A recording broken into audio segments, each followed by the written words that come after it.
अस्सलाम वालेकुम। मेरा नाम अब्दुल रहीम है और मैं थाने में रहता हूँ, मुंबई थाने में। तो मेरे को गायनेकोमास्टिया था। गायनेकोमास्टिया का प्रॉब्लम था 13 साल का जब था मैं, जब से मेरे को थोड़ा सा पफी टिश्यू आया था थोड़ा सा, और वो पेन करता था। फिर बाद में वो डिसॉल्व हो गया और वो फिर उसके बाद वो एक फीमेल लाइक ऐसा हो गया था। तो टी शर्ट वगैरह पहनता तो बहुत दिक्कत होती थी।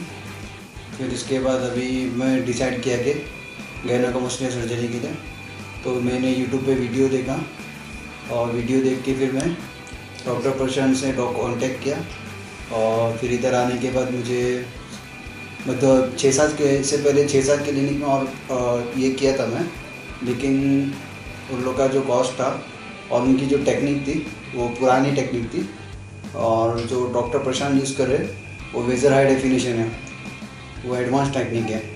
और उसका जो कॉस्ट है एज कम्पेयर टू वो डॉक्टर से कम भी है और अच्छा भी है।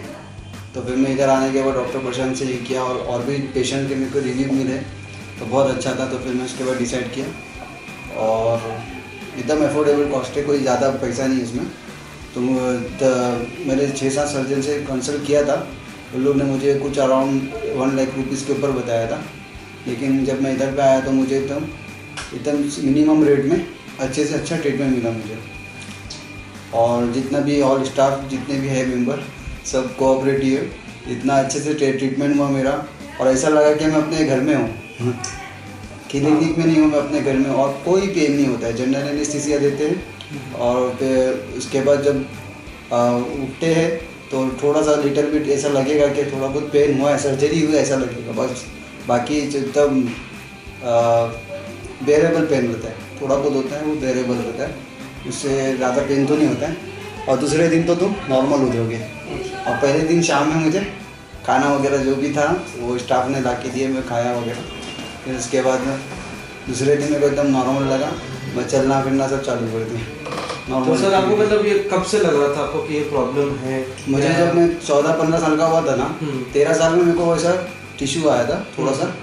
तो वो मुझे पेन होता था, तो डॉक्टर के पास लेके गए थे मुझे हमारे जो फैमिली फिजिशियन। तो उन्होंने बोले कि वो डिसॉल्व हो जाएगा, लेकिन डिसॉल्व हुआ वो, पेन वगैरह कुछ नहीं हुआ बाद में। फिर उसके बाद साइज वो एक उसका जो मेरा साइज़ है, एरोला का जो साइज़ है वो एज कम्पेयर टू मतलब नॉर्मल नहीं था। फिर उसके बाद ये वही थोड़ा सा पढ़ते पढ़ते मैं जिम भी किया हूँ, 1.5 साल जिम किया हूँ, 1.5 साल जिम किया हूँ, लेकिन मेरे को कोई इफेक्ट नहीं हुआ।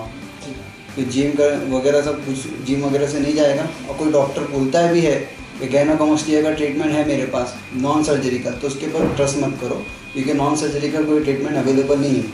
क्योंकि जो गायनेकोमास्टिया है वो एक ग्लैंड है, वो ग्लैंड को फैट नहीं है, वो एक ग्लैंड है। वो ग्लैंड है ना, कब उसको निकालेंगे जब ये एक्सीजन करके ही निकालना पड़ेगा, उसको तुम डायरेक्टली नहीं निकाल सकते। ये पूरा रिसर्च मैंने किया हो। अच्छा। नहीं भी तो मैंने बहुत रिसर्च करने के बाद सब करने के बाद फिर मैंने डिसाइड किया हो। और फिर इसके बाद इधर आया, मुझे बहुत अच्छा लगा। और अभी मैं भी 3-4 महीने के बाद मैं हेड ट्रांसप्लांट के लिए भी इधर ही आऊँगा। और सर मतलब सर्जरी कैसे हुई थी, कितना घंटा लगा इस प्रोसेस? सर्जरी के लिए मैं तो जो एनेस्थेसियोलॉजिस्ट है इधर के वो तो बहुत अच्छे हैं, थोड़ा कॉमेडी की है और मुझे थोड़ा सा देती है, मैं सो गया। फिर उसके बाद सोने के बाद जब उठा तो स्टाफ ने मेरे को बोले कि डॉक्टर भी बोले कि सर्जरी हो गया आपका, और मुझे ऐसा पता है, तो हम सब पता है मुझे। तो बोला ठीक है, बोले फिर तुम बोले जाओ। फिर उसके बाद मेरे को निकाल के उधर से उठा के मेरे को इधर पे ये किए, शिफ्ट किए। फिर उसके बाद मेरे को 3-4 घंटा, मेरे को 2 घंटा मेरे को पैसा देना पड़ा था। उसके बाद मेरे को फिर पानी वगैरह पिलाए और जूस वगैरह पिलाए।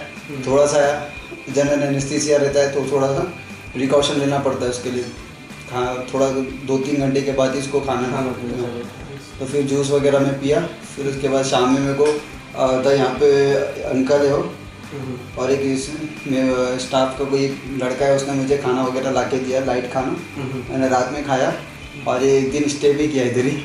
डॉक्टर, क्योंकि मैं अकेला आया था ना, डॉक्टर बोले कि तुम अकेले आया तो मतलब एक दिन रह जाओ, दूसरे दिन तुम चले जाना। तो मैं तो अकेला आया, अकेला करा। और अभी भी मैं ड्रेसिंग के लिए भी आया हूँ, अकेले आया हूँ, मतलब तो मतलब ऐसा जरूरत नहीं किसी के साथ होने की जरूरत जरूरत नहीं है, तो आप अकेले आके भी अकेले कुछ जा भी सकते मैनेज हो, करते हैं, प्रॉब्लम हाँ। नहीं।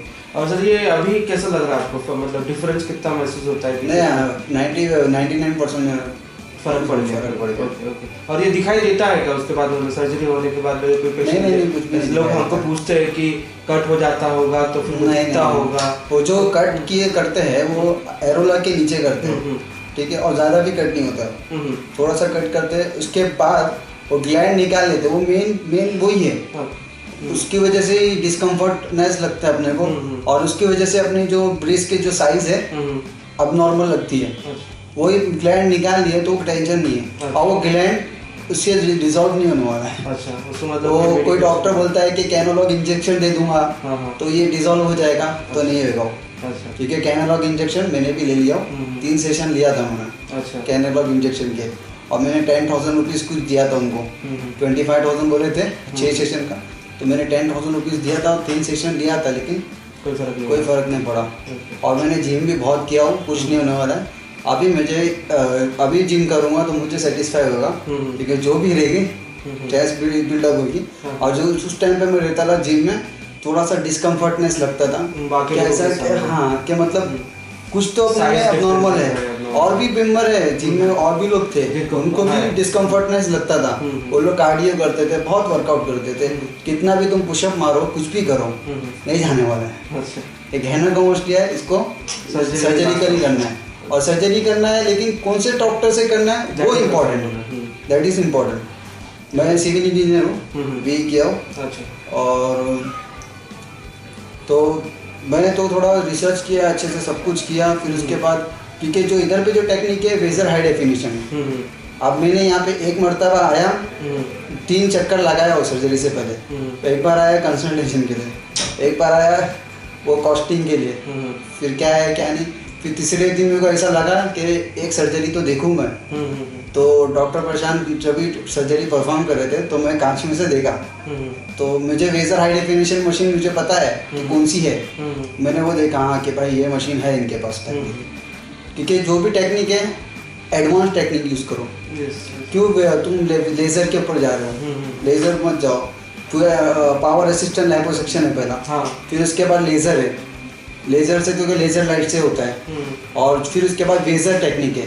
वेजर से एडवांस जो है, वेजर एडवांस हाई डेफिनेशन, वो हाई डेफिनेशन जो है ना, वो टेक्निक इम्पोर्टेंट है। वो जो टेक्निक है वो एडवांस टेक्निक है, और उसमें ज़्यादा पेन वगैरह नहीं होता है as compare to other technique. अभी आप सब सारी चीजें कर पा रहे हो, घूमना फिरना, उठना बैठना सब? कुछ नहीं, कोई ऐसा लगता नहीं है, कोई मतलब काफी लोग पूछते हैं कि इसका लॉन्ग टर्म में कोई साइड इफेक्ट होता है क्या? नहीं। मैं उसके बाद जिम कर सकता हूँ, कोई दर्द तो नहीं करेगा, आगे चल के दर्द नहीं रहेगा, ऐसा कुछ? तो आपको अभी फिलहाल कुछ नहीं, पेन होता ही नहीं है। मेन इम्पोर्टेंट चीज़ क्या है कि टेक्निक है, कौन सी टेक्निक से यूज़ कर रहे हैं। और पावर असिस्टेंट में क्या होता है, डायरेक्ट फैट वर्कआउट करते हैं, और उसमें कि लेज़र में जो होता है बर्निंग होता है, क्योंकि लेज़र जो लाइट रहती है उससे डिसॉल्व होता है, और ये जो होता है अल्ट्रासाउंड से होता है, अल्ट्रासाउंड वेव रहती है, उससे फैट को ये होता है, फैट को डिसॉल्व करते हैं और निकालते हैं, तो वो इम्पोर्टेंट है। और तो उसमें ज़्यादा पेन वगैरह नहीं होता है, जो भी है एडवांस टेक्निक ही यूज़ करो ना। तो मैं इधर पे आया, इधर पे डॉक्टर प्रशांत से मिला, यहाँ पे मैम को ये किया, फिर इसके बाद फाइनली डिसाइड किया कि मैं सर्जरी करा रहे हैं मुझे। अभी आप सेटिस्फाइड हो पूरा? अभी 99% सेटिस्फाइड हो। अच्छा, अभी आप बिना शर्ट वगैरह के घूम सकते हो बाहर भी? वैसे हाँ, घूम सकता हूँ, कोई प्रॉब्लम नहीं है? कोई प्रॉब्लम नहीं, ऐसा कोई बड़ा इशू नहीं होता है। ठीक है। अगर आपको भी अगर आगे चल के कोई ऐसा मतलब अगर कोई पूछता है या ऐसे लोग मिलते हैं कि नहीं ये प्रॉब्लम है शायद, नहीं, मैं तो इनको डेफिनेटली एडवाइस करूँगा, मैं डेफिनेटली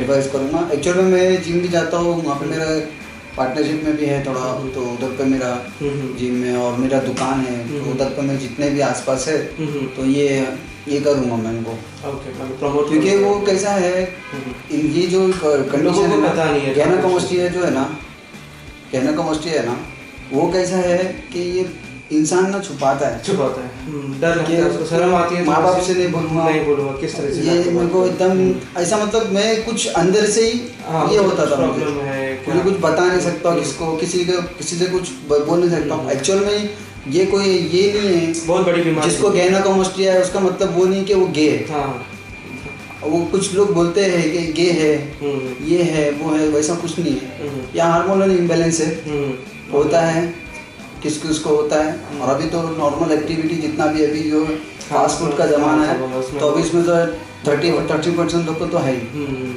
तो है। और एक लड़का है उसको भी गैनाकोमास्टिया का प्रॉब्लम है, मैंने उसको प्रेफर किया हुई, उसको बहुत ज़्यादा ग्लैंड है, इंशाल्लाह वो आएगा। चलिए ठीक है सर, वो आपको बहुत अच्छा लगा और ये सारी चीज़ें आपका और जितने भी स्टाफ है इधर के मुझे बहुत अच्छे लगे। अच्छा। सब कोऑपरेटिव, ऐसा ट्रीट करते हैं पेशेंट के साथ में जैसा कि घर का मेंबर है।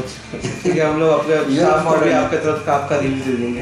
Thank you so much for coming, thanks for sharing your feedback. Thank you.